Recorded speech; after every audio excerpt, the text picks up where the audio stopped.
I'm your host, Shannon, and today we are talking about overcoming being a product junkie. With me, I have my good friend, Camerin, who is also an HR professional and a self proclaimed reformed product junkie. Camerin, thank you for being here with us today. I will go ahead and turn it over to you. Tell us a little bit about yourself and how long you've been natural. Thank you, Shan. So, like what Shannon said, my name is Camerin. Me and Shan met in undergrad freshman year, so a super long time ago. But for me, like my natural hair journey, I have always been natural, but I would be considered like a straight hair natural. So I would get my hair straight every Mhm. 2 to 3 weeks. And that's been the case since I was like in junior high.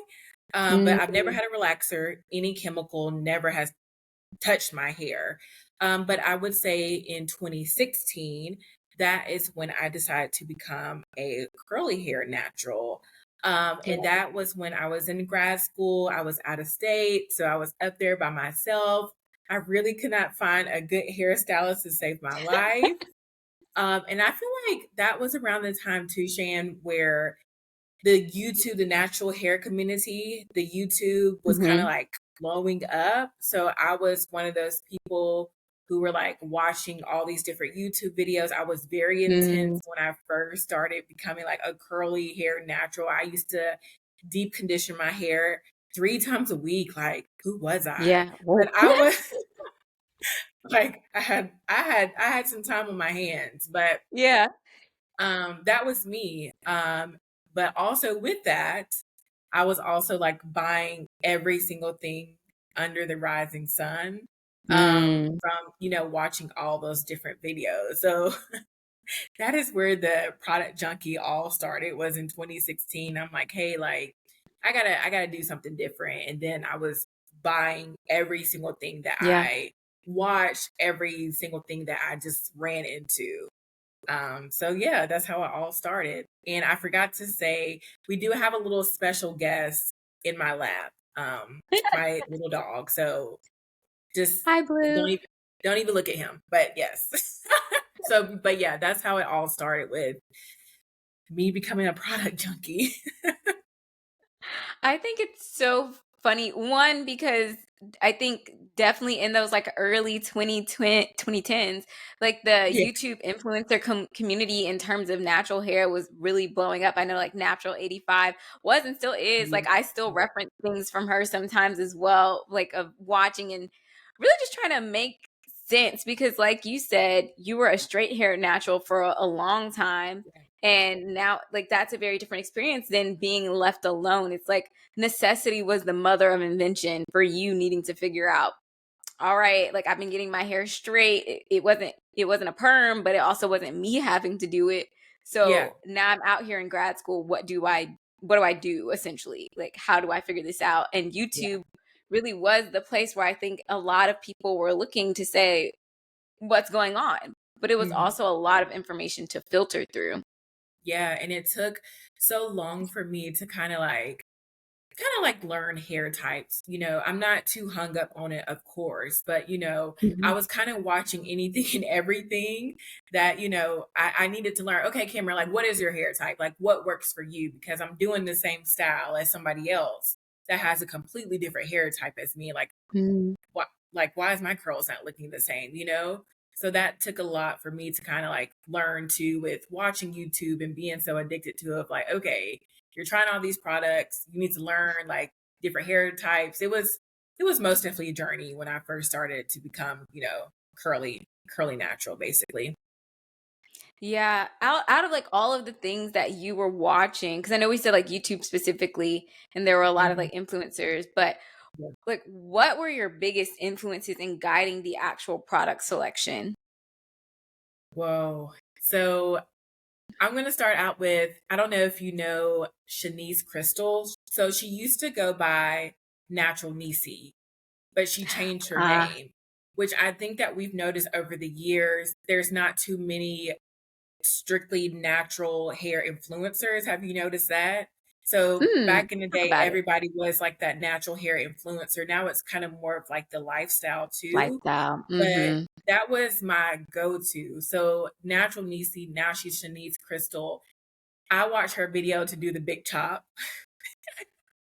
And that's how I went about it, watering my hair, combing it out, and then just like going crazy with it. But also, I can't think of her name. You had just named her. What Oh, was natural 85. Yes. So we have the same hair Yeah. type. Mm-hmm. So that's my go-to person till this day. I think she's kind of like the OG of like still being a natural hair influencer, which everybody Yeah. else that I used to watch kind of have like shifted to just like the lifestyle, everyone's kind of like changed their Mm. name too. But those were like my main two. I still keep up with them. I'm both still subscribed to them. But those are my main two. And I feel like the first product that I really was put on was Eco Styler. And they have like 500 different types. So I was Yeah. just like buying the olive oil one, which that's really not the one I'm supposed to use. But that was like the first product that I Yeah. kind of, doing a wash and go, even though my hair was not curly enough, healthy enough to do a freaking wash and go. But I would Mm. say those were my top two YouTubers when I first started out watching them. And I still watch them, of course, but now one of them has their own hair products, Mm. right? Melanin hair care. Yeah. Yes, yes, yes. And I still use her products. Her products are my staple. So yeah, those are They're the two also in my OGs. bathroom. Yeah, those are my Yes. staple products. Yeah, those are the two OGs for me. And of course, I was like like kind of like dabbling in all the other influencers at the time and just Mhm. buying more and more products like you know as they were sponsored. Literally. I think you just said something like really interesting a little bit earlier too about like you watched it to do your own big chop. Like you big chopped yourself. Mhm. Yeah, I big chopped in, was it, I'm gonna say either 2016 or 2017. Mhm. Mhm. Literally, just had some water. I think I either had gel or conditioner and would just like comb my hair out. And when it went straight, I was just like snipping away. So Yeah. yeah, that is how I learned. That's how I completed my big chop.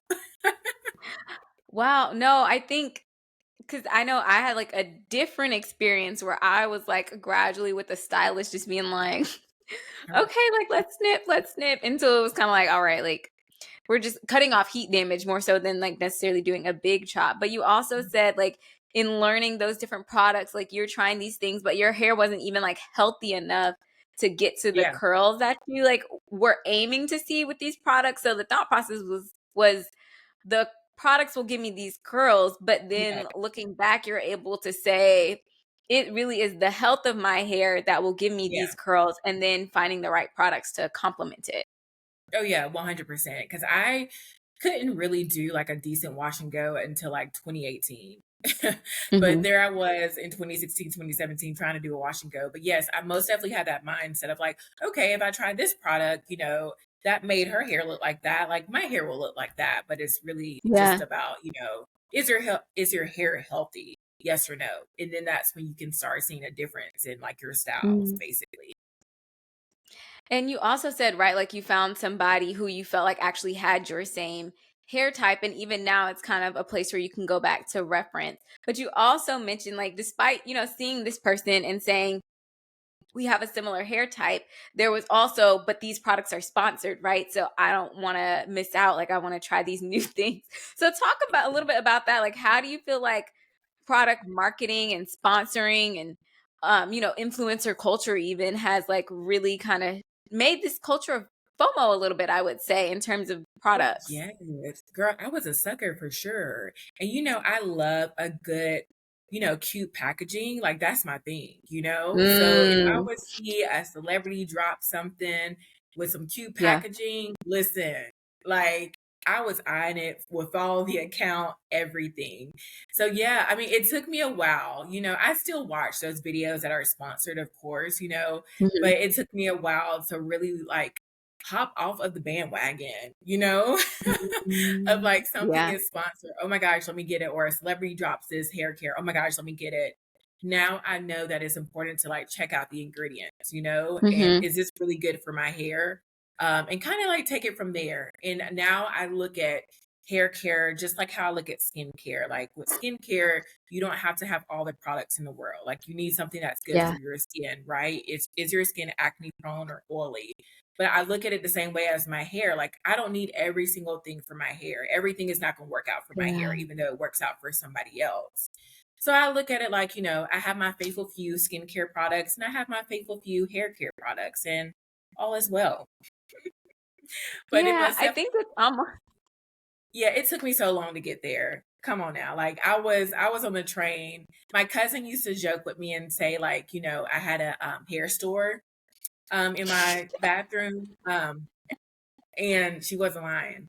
Me and my mom, we were on it. So mm, I think it's almost a rite of passage a little bit when you're going natural to just have a little mini hair store, right? Like yeah, I remember when I finally came to a place where I streamlined my products as well, just being like, all right, I have all of these random half used or yeah, partially used things and trying to find friends who I'm like, okay, like this might work better for your hair, even though it doesn't work for me to like give it to repurpose to make sure it has some use. But it definitely is a journey to get to that yeah. point of being able to scale back.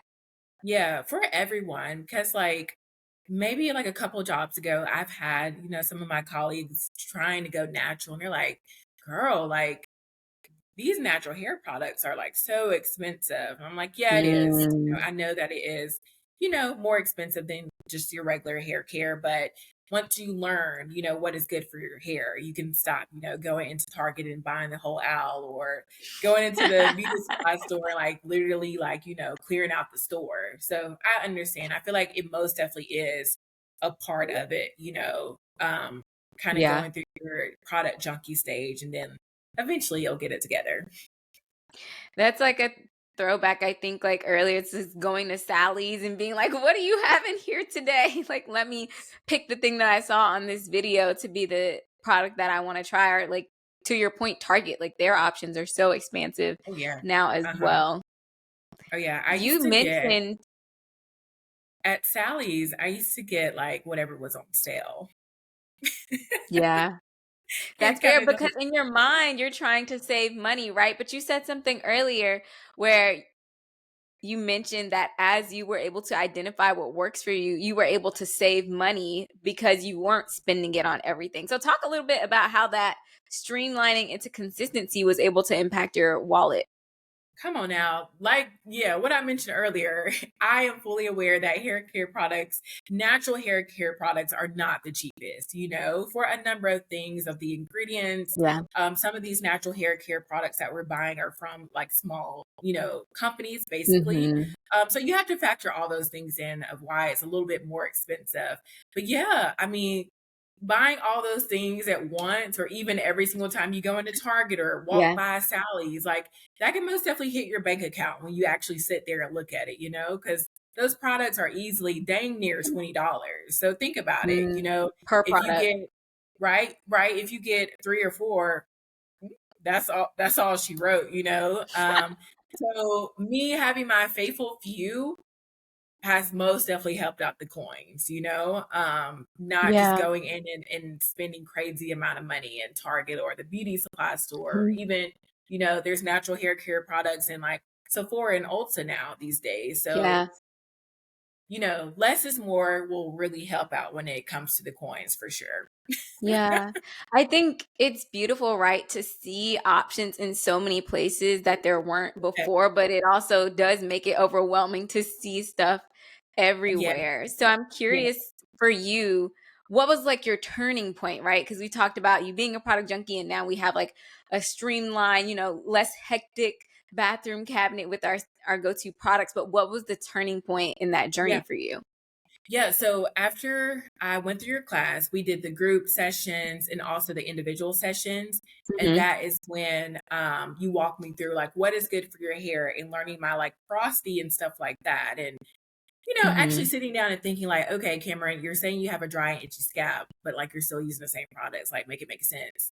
So after taking your class and really Yeah. learning like what my hair needs and looking at ingredients, Mhm. I pick it up, I actually look at the ingredients and be like, oh no, that has so and so in it. Let me put it back down. That was the turning point, really Yeah. understanding what my hair needs and like treating my hair like how I treat my body. Basically, I can't eat anything and everything, so I need to treat my hair the same way. So that was most definitely the turning point for me of like, okay, I could do a good amount with just fewer products. Like, it's not going to kill me. My hair will actually turn out better by using what Yeah. I know works for my hair, basically. Yeah. And so you referenced like one of our OG Your Hair Made Simple products are like Yes. our hair coaching course where we had our 8-week group curriculum and then our one-on-ones where we went through those different pieces like porosity. But ultimately the takeaway was gaining knowledge and understanding, right? And taking a step back to say, instead of looking at the packaging and going for what's pretty or going for what the next influencer or the next celebrity is pushing, I'm going to take a look inward instead and understand what's happening with my hair. Like, I'm going to notice, hey, this product makes my scalp itchy. I maybe shouldn't be using it. Or even if you don't Yeah. know what the issues are, I'm going to take some diligence to figure it out and find things that better align with what you learned your hair needed. Yeah. Yep. Exactly. Spot on. It's all a process for sure. Yeah. But I would say like the main thing is like eventually educating yourself and then everything will change. And so I'm curious for you, everything will change. So from that point of like streamlining your products, how have you seen your hair change? How have you seen it impact your hair health? Yeah, for sure. So my hair is just, well, of course I got color. I would say I got color in my hair in 2 years ago. Mm-hmm. So after a year, I naturally, noticed that my hair was changing, Yeah. but I'm kind of still more confident with it. It didn't really affect, any of my styles. And I would say taking your hair course too, it kind of it educated me about other things too, about the importance of getting a trim, because I used to really struggle with that. Mm, Of yeah. like, why is your wash and go looking like trash? Like, maybe you need a trim, Cameron. Take them dead So ends off. yes, right. Like maybe that's why your styles are just looking like trash. But I would say, learning what ingredient is important and right for my hair has just Hmm. changed overall. Um, and even with this color is growing out, of course. Like, yeah, it's been a difference with my hair type, of course, but I can still control it. Like, I still know what products to use, even with my hair color and making changes too. I'm confident in that because I feel like if I would have gotten Yeah. color, years from now, I would have probably tried even more stuff, Shan. Like, of like, oh, like for real, like why is my hair like drier or like my hair is not doing like what it used to do? Like, girl, just Yeah. imagine, like if I would have gotten color in my hair years ago when I was a product junkie, oh, it would have got real, Mm, you know? yeah. It might have been more damage instead of more help in the experimentation on top of doing something Yes. that can be managed well, but you have to know what your hair needs to manage it. Yeah. Yeah. Most definitely. Yeah. So it sounds like it was really a confidence booster, right? Like in terms of your ability to be left alone with your hair, in terms of your ability to care for your hair. And I think that is a very understated thing in terms of hair care, just having the confidence to be alone with it, especially going your whole childhood and even early adulthood essentially never having done your hair yourself. Like my Yeah. journey before college, I was alone. I was just not alone, but I was with a stylist, so I was never alone in terms of doing my hair myself. And so once you have to be with yourself and your hair, it is a very, jarring experience in some ways to have to try something you've never had to try before and figure that out. Yeah, most definitely. Like over the years, I have, I've been more confident year after year. And even when I still do get my hair straightened every blue moon, Yeah. but now I'm still confident with that because I used to be like, oh my gosh, like my hair was most definitely heat trained, when I was getting my Mm, hair straightened every 2 to 3 weeks, like yeah. my hair used to stay straight. But now, like when I get my hair straight, like I get a good 2 days with it. And then Yeah. that's all she wrote. But I'm still confident with that. Like I still rock it out those next Mm, couple weeks. Like it is what it is. It is what it is at this point. So over time, most definitely over the years, I've just, become more of a confident person with my natural hair. Because I will say, and Shan, you probably felt like this too, like when I cut off all my heat damage, I was it was different because my hair was shorter. yeah. So it was, I don't know, it was different and it was very uncomfortable, right? But now Yeah. I'm completely comfortable with my natural hair, no matter if it turns out how I wanted it to, or if it turns out like, not really looking as I imagine. Like I'm comfortable Yeah. with it. It is what it is. I I agree with that because no matter like what point you're at in like your chop, like some people maybe are really excited about their chop, and some people have maybe always had long hair, but it's heat damaged when you put water on Yeah. it, and Mhm. it's just different seeing yourself in a new way for the first time and knowing that you're owning it, knowing that you're responsible for it, and it's kind of like an awkward little turtle phase for the first time for some people to Yeah. say, all right, like I have to look at myself now. I have to figure out what to do with this new phase of my hair journey now in a way that you've never had to do before. And you're trying to figure out how to manage it. Like I definitely agree that I know for me, like I had heat damage, so I got it cut, and I think about the length that it is now curly is maybe the length that it was when it was straight, which is not short by any means, but it was just very different than what I was Yeah. used to. And so it's kind of like, all right, well, this is different. It takes a new level of like sitting with yourself and feeling confident to say, all right, my hair is different than it was before, but I'm so me. Yeah. It was so Like, different. Especially like for me, like my hair has always been long, right? But then it took people a while around me, like when I started wearing it curly, they'd be like, oh, you got your hair cut? And I'm just like, I washed no. it. Like, I mean, I Yeah. honestly, I still answer that question, but that was also different, of like me just being used to my straight hair, my long hair, and then me wearing it curly and the shrinkage is real. That Yeah. that was Yeah. so different for me. So, Cam, I don't know if I've ever told you this, but I remember before we actually like met at our college orientation, I was sitting behind you and your mom. And I was just like, man, they have really long hair. Like I remember vividly like looking at the back of your mom's head and being like, they have some really long hair. And I think there's a certain stigma around like the Black community and Black women of yeah. like longer hair, quote unquote, being better, which is not true, right? But then you have to go through the process of unlearning that to even be okay to get to the point of a big chop. If that's something you've sat in with yourself, you have to be okay to get to the point of a big chop, okay to the point of growing it out, okay to embracing shrinkage.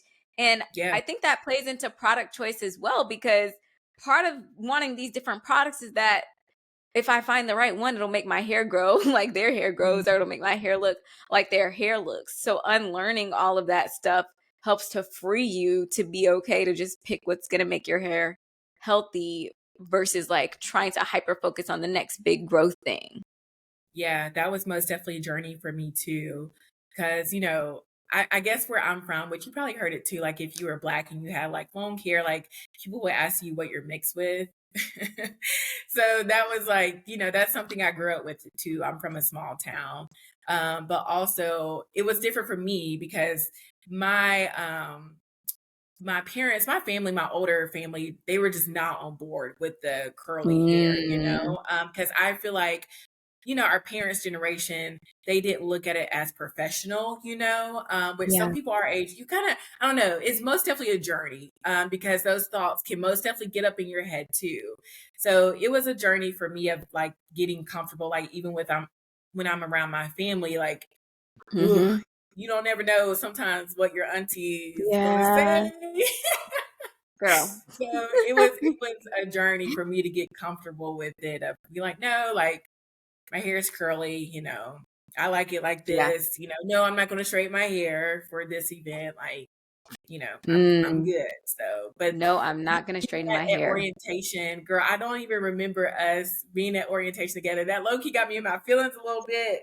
But yes, I remember, yeah, undergrad, yeah, this hair used to be swinging at all times. You hear me?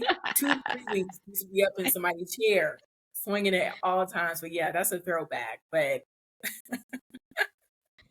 The journey, we've come so far.